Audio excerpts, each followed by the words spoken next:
Alright guys, versus Z here, and it's time for another review. Today we're going to be looking at the high grade 1/44 scale overflag. And before we start, I want to make a couple comparisons to the enact and the overflag. Noticeably, the enact is taller. They're pretty much both similar in a lot of things, especially transformation, just a tiny bit of different. And there's going to be more comparisons with the overflag and the enact as we go on. But let's get on to the review. So overflag colors are black, mostly black, with a tiny bit of gray, like here on the front side of the legs and the protrusion from the knees, and the under part of the feet are gray. The shoulder blades here are gray, but you can't really tell, and then there's some white. These parts here are really small parts. They're white, small parts, but the white on the shoulder blades are painted. It's supposed to be stickers, but they're painted. And there's also that bright, clear gold or orange part for the face. You can't see the eye camera very well, but I painted it gold, just like with the enact. I just thought it was really cool. That's it for colors. Stickers.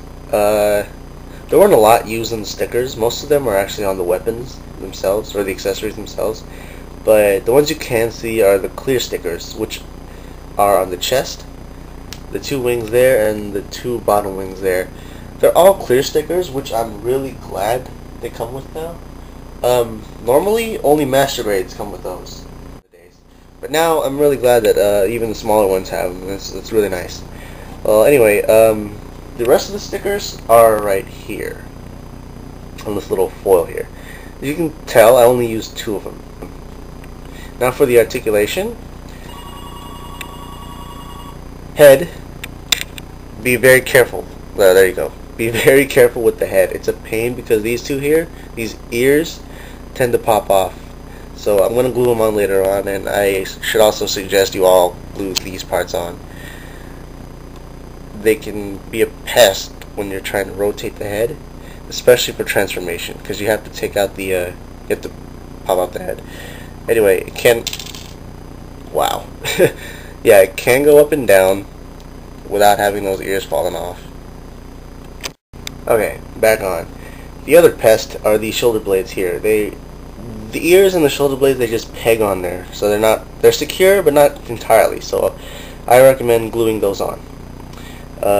More articulation. These here, just like the enact, they move a little bit, tiny bit. The verniers in the back, that's as high as they can go, but they can also go down pretty far. The wings can move that far backward and that far forward. The rear or the bottom verniers can also do the same type of movement, or they can go down. I think that's as far as they can go. Yeah, they can move up and down. And the wings can go that far backwards and that far forwards. The arms can go that far up, and they can pretty much go the same way backward, except the wings are in the way. They're on a ball joint, but it's a very delicate ball joint because it's all plastic. Once again, all plastic, just like the enact. It can rotate under the shoulder. I'm trying to do it without it snapping off. Okay. They can rotate under the shoulder, but they do tend to snap off if you try to do it too much. Probably just wear the plastic out, and it should be fine. Elbows can bend that far, and the hands are on a ball joint. They can rotate and wiggle, and with the enact, just like the enact, they can only move forward. Waist can rotate 360, but be careful with the arms. They get in the way. They're a real pain in the ass with this model. Legs can go forwards and backwards, and they can go out of the body really far. They can bend at the knee and wiggle on the feet. Very limited wiggle though, just like the enact. Like as you can see, there are a lot of similarities with this and the enact. That should be it for articulation. Accessories, put you down. It came with the defense rod, which is all gray, and there should be white stickers here, but again, they're painted white. There's this black part here, it's separate, and it just goes on either arm, and I like to put it on the left, which just pegs in like that, with this peg here, just pegs in like that.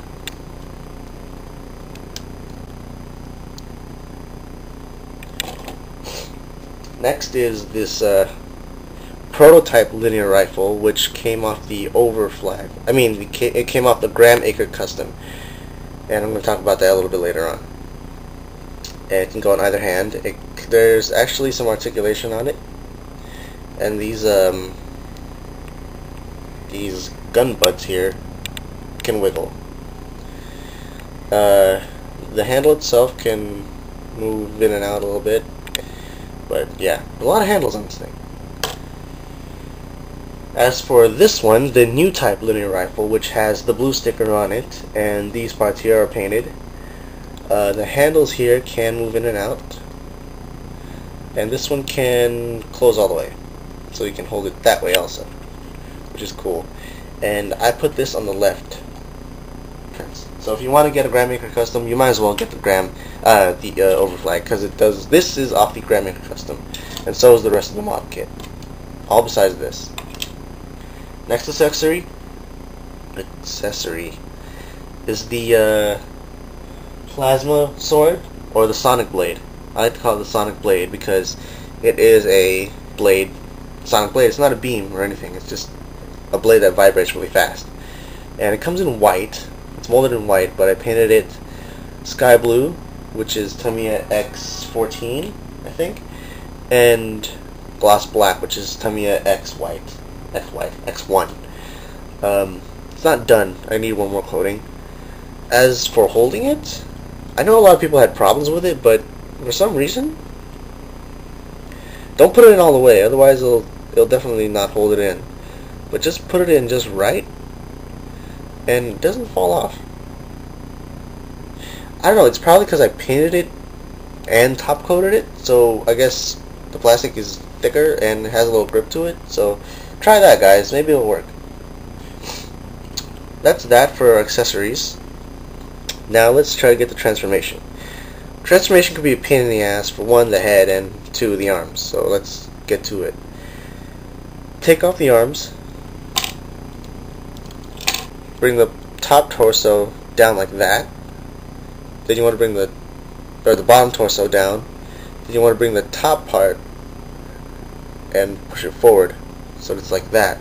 Then pop the head down as far as it can. Pop the head down. Then you want to take the rear verniers and align them, I guess, with the rest of the kit.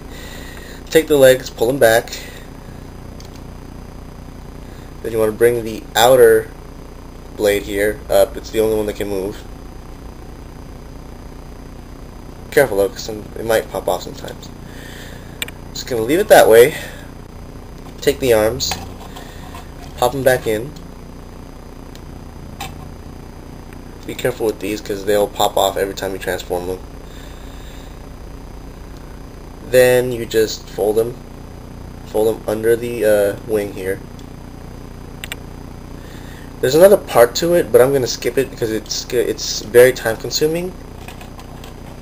You can take either gun, take the handle, and then there's a hole right there, very tiny slot compared to the enact, and you just take any of the rifles and you let them sit there. Here's the Graham Acre one. I kind of like this one because of the articulation. Get it off. Overflagged, do the same thing pretty much. It's a little bit harder to get in. Or not. We'll close that. And there you have it. Overflag in flight mode. And you can adjust the wings to whatever you want. I like the X-wing look here. Very awesome. And so that's it for the Overflag. Compared to the enact, once again the enact is taller. But overall, I like the look of the Overflag. I definitely do. I like the color scheme, but as for the model itself, the better model is definitely the enact, because one, it was made after the overflag and all the other flags, so it might have been, you know, a model made off of mistakes that the overflag had. And two, parts are much stiffer and they're a less pain to move around than the overflags. But I'm still a flag fan, so I like the overflag, but the better model is definitely the enact. So I'd simply just get both. Overflag, as for the rating, I give it an 8 out of 10.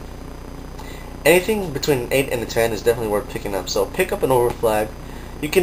It's fun because you can get to make it either as the overflag or the gram acre overflag, and most people do the gram acre overflag anyway. So definitely pick one up, and I look forward to more reviews coming up for myself. Next would be the drive transfer decal application, and after that the Nadley. So see you guys later.